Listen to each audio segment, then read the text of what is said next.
মহার্ঘ আলু চড়া দামে বিকোচ্ছে এবার আলুর মতো নিত্য প্রয়োজনীয় সবজি। মুখ্যমন্ত্রী মমতা বন্দ্যোপাধ্যায় তিনি বারবার আশ্বস্ত করেছিলেন সাধারণ মানুষকে যে নিত্য প্রয়োজনীয় সবজির দাম একটা লাগামের মধ্যে থাকবে, কিন্তু তারপরেও কেন এই পরিস্থিতি তৈরি হচ্ছে? তাহলে শুধুই কি আকাল নাকি পকেট ভরছে ফোড়দের? উঠছে একাধিক প্রশ্ন। সেরকম যদি করে বাংলার আলু বাইরে চলে যায়, আমার প্রয়োজন মিটিয়ে তারা বিক্রি করুক, আমার কোনো আপত্তি নেই, আমি তো বলেই দিয়েছিলাম। কিন্তু বাংলাকে দাম বাড়িয়ে অন্য জায়গা থেকে মুনাফা করব আর আমি আলু চাষিদের জন্য ইন্স্যুরেন্স করব, দুটো একসাথে হতে পারে না। আলুর দামে লাগাম টানতে মুখ্যমন্ত্রী যতই নির্দেশ দেন না কেন, বাজার দর বলছে অন্য কথা। আকাশ ছোঁয়া দরে বিকোচ্ছে আলু। একাধিকবার বৈঠক করেছেন রাজ্যের যিনি কৃষি বিপণন মন্ত্রী। শুধু তাই নয়, বৈঠকে কিন্তু যারা আলু ব্যবসায়ীরা ছিল তারাও কিন্তু সেই বৈঠকে উপস্থিত ছিল। কিন্তু যারা চাষ করে, যারা এই আলু চাষ করে যারা আমাদের খাবার টেবিলে পৌঁছে দেয়, সেই যারা চাষিরা রয়েছে তারা কি সেই দাম পাচ্ছে? এই মুহূর্তে বাজারে কিন্তু যেটা চাষিদের অভিযোগ যে যারা ফোরেরা রয়েছে তারাই কিন্তু তাদের কিন্তু মুনাফা হচ্ছে। আলুর দাম যেভাবে বাড়ছে, সরকার এতবার মিটিং করার সত্ত্বেও ব্যবসায়ীরা কোনো কম আর এর করে যায়, যা পয়সা পাচ্ছে ফোরেরা পাচ্ছে, চাষিরা কিন্তু পাচ্ছে না। চাষিদের আলু একটাও নেই। আমরা পেয়েছি 650 টাকা জ্যোতি, চন্দ্রমুখী পেয়েছি 900 টাকা। সেটা কি মানে বস্তা? এই শীতকালে তো সারা জীবনে দেখেছি আলুর দাম কম হয়, এই প্রথমবার দেখলাম শীতকালে 40-42 আলু বিক্রি হচ্ছে। যারা মাল স্টকে রেখে দিয়েছে বড় বড় আড়তে, যে স্টোর মালিকরা, সেই সব তারাই আজকে এই বাজারটাকে তুলে ধরেছে। কাঁচা আলুটা প্রচুর পরিমাণে আমদানি হয়েছে, যার ফলে মার্কেটটা কাটছে। আর যত কাঁচা আমদানি হবে তত মার্কেটটা কাটবে, এখানে কারো কিছু করা থাকবে না। আমাদের এখানে যে মার্কেট হয়েছে, কলকাতাতে 30 টাকার বেশি আলু বিক্রি করা উচিতই নয়। এক্সপোর্ট যে আছে কলকাতা মার্কেটে, যেসব ডালা আছে সেই ডালাগুলোটা একটু নজরদারি করা দরকার ছিল। এইভাবে কিন্তু ব্যাগ বন্দি হয়ে আলু বীরভূমের বিভিন্ন প্রান্তে কৃষকদের কাছ থেকে নিয়ে আসা হয়। একইভাবে রাজ্যের অন্যান্য প্রান্ত থেকেও বীরভূমের বাজারে আলু আসছে। ঝাড়খণ্ড সীমানা বন্ধ, কারণ আলু এই রাজ্য থেকে ঝাড়খণ্ডে যাবে না, রাজ্য সরকার ঘোষণা করেছেন, কিন্তু তারপরও আলুর দাম কমছে না। আলুর দাম এখনো কমেনি। নতুন আলু উঠলে আমরা আশা করব কিছু কমবে। আলুর মূল্য যেভাবে বাড়ছে তাতে আমাদের মধ্যবিত্তদের বাজার করা খুবই কষ্টদায়ক। একই ছবি পশ্চিম মেদিনীপুরেও। এই যে আলু চাষ করছে তারা, এই আলু চাষ করে তারা পাচ্ছে কেজি প্রতি 10 থেকে 12 টাকা। চাষিরা তো আলুর দামটা পাচ্ছে না, চাষিরা মাঠেই মারা পড়ে যাচ্ছে। এই টাকাটা আসলে কার পকেটে যাচ্ছে? মমতার নির্দেশে বাইরের রাজ্যে আলু রপ্তানি বন্ধ হয়েছে, কিন্তু আলু রপ্তানি বন্ধ হলেও মমতার যে নির্দেশ, সেই নির্দেশ বুমেরাং পরিস্থিতিতে দাঁড়িয়েছে। আড়তদার থেকে কিনতে হয়, আড়তদার যেরকম আমাদের সাপ্লাই দেয় সেই দাম অনুসারে আমরা 1 টাকা 2 টাকা লাভে আমরা আলুটা খুচরো বিক্রি করি। আমরা যেহেতু খুচরো ব্যবসা দামে আলুটা বিক্রি করছি, জ্যোতি আলুটা আমরা 35 থেকে 40 টাকার মধ্যে বিক্রি করছি। কেন বাড়ছে দাম? কারণ জানা নেই ব্যবসায়ী সমিতির। আছে যে খুচরো ব্যবসায়ীরা আছেন, ওনারা বলতে পারবেন। সরকারের প্রতিনিধিরা বা টাস্ক ফোর্সের সদস্যরা মার্কেটে ঘুরছেন, তারা বলতে পারবেন। কবে কমবে আলুর বাজার দর? কবে স্বস্তি ফিরবে রাজ্যবাসীর পাতে? দিন গুনছেন সাধারণ মানুষ। রিপাবলিক বাংলা। রাজ্য জুড়ে শুধুই বঞ্চনা আর বঞ্চনা। আবাস যোজনা থেকে স্বচ্ছ ভারত মিশন, স্বচ্ছ ভারত মিশনে শৌচালয়ের টাকা অ্যাকাউন্টে ঢুকবার আগেই উধাও হয়ে যাচ্ছে। তাই বসিরহাটের হাসনাবাদের একাধিক গ্রামে শৌচালয় অর্ধসমাপ্ত অবস্থায় পড়ে রয়েছে। বাধ্য হয়ে গ্রামবাসীদের ছুটতে হচ্ছে বাঁধতে।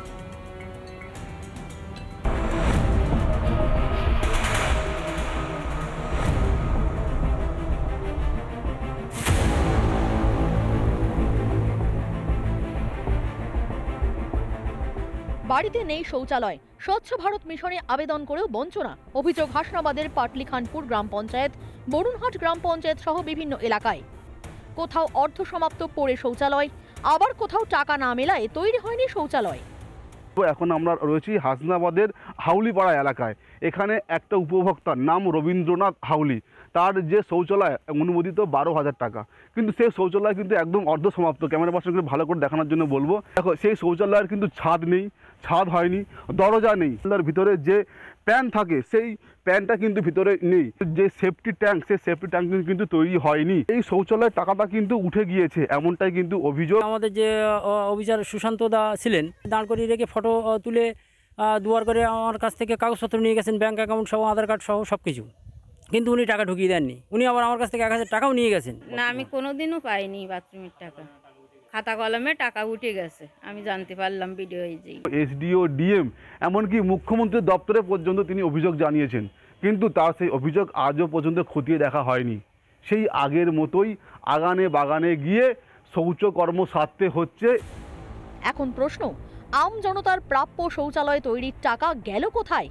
আপদমস্তক দুর্নীতিতে জর্জরিত একটি রাজনৈতিক দল, যাদের নেতারা কেবলমাত্র মানুষের করের টাকা লুট করতে ব্যস্ত থাকে সরকারি প্রকল্পের নামে, তাদের দ্বারা এরকম ধরনের দুর্নীতিমূলক কাজ হওয়াটাই স্বাভাবিক।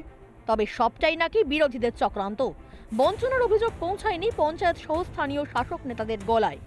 বিরোধীরা বিভিন্নভাবে বিরোধিতার জন্য বিভিন্ন কথা বলবে, কিন্তু এখনও পর্যন্ত আমাদের কাছে মৌখিক বা লিখিত কোনো রকম কোনো অভিযোগ আসেনি। যদি কোনো রকম অভিযোগ এসে থাকে বা আসে, আমরা সঙ্গে সঙ্গে আমাদের ব্লক ম্যাডাম কাছে আমরা শরণাপন্ন হব। শৌচালয় নিয়ে কেউ আমার কাছে কোনো অভিযোগ জানায়নি। যদি কোনো অভিযোগ জানায় সেটা আমি ব্লককে জানাবো, বিডিও ম্যাডামের সঙ্গে কথা বলে সেটা আমি সুস্থভাবে ব্যবস্থা করব। প্রকল্পের নামে বারবার বঞ্চনার শিকার আম জনতা। কেন তাহলে প্রকল্প নিয়ে ঢাকঢোল পেটিয়ে প্রচার শাসক নেতাদের? সবই কি তাহলে জনগণের আয়ুষের জন্য? হাসনাবাদ থেকে অর্ণব মৈত্র, রিপাবলিক বাংলা। হে যেন খানিকটা নেপোয় মারে দই, কেননা সরকারি বরাদ্দ সাধারণ মানুষের জন্য, সেখানে সরকারি জলের কল এবং একই সঙ্গে পানীয় জলের পরিষেবা, বিদ্যুৎ পরিষেবা, অন্যান্য আবাসের যে বাড়ির পরিষেবা সবটাই থাকে সাধারণ উপভোক্তাদের জন্য। কিন্তু তা কোথায় যেন? তা এবার উপভোক্তাদের পরিবর্তে এবার সরকারি কর্মচারীরা ভোগ করছে। পঞ্চায়েতের যে সরকারি কর্মচারী, তার বাড়ির লোকজনের নামে এসেছে আবাসের টাকা। আর এরপরেই প্রশ্ন উঠছে, সরকারি কর্মচারীর পরিবারের সদস্যরা এই পরিষেবার আওতায় আসেন কিভাবে, সাধারণ উপভোক্তাদের বঞ্চিত করে? পঞ্চায়েতে যে চাকরি করে তার কোনো তার অভাব আছে? কি নাম তার? প্রিয়তোষ। তার মা একটা পাবে, তার বৌদি একটা পাবে। আর এই যে আমাদের বাড়িতে যে কিচ্ছু নেই, আমরা পাবো না।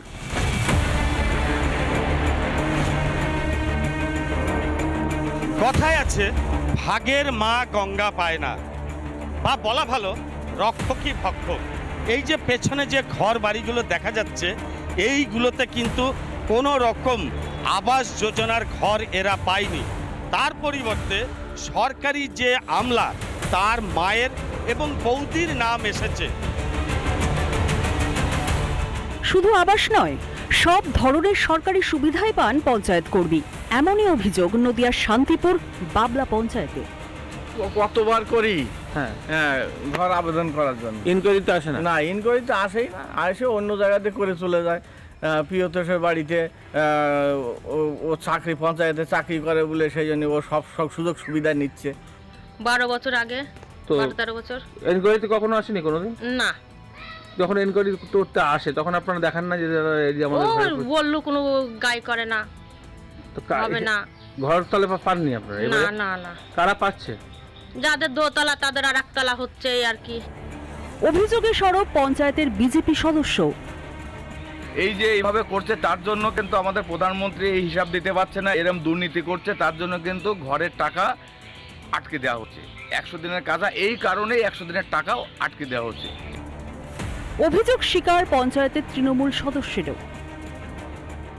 কিন্তু ও তো পঞ্চায়েতে একজন অফিসিয়াল স্টাফ আছে, এবার সে কিভাবে কোথা থেকে এইগুলো ম্যানেজ করছে আমি তো জানি না। সেই ব্যাপারটা যারা উপরে কর্তৃপক্ষ যারা আছে তারা দেখতে, বিডিও আছে, এসডিও আছে, তারা ব্যাপারটা দেখতে পায়।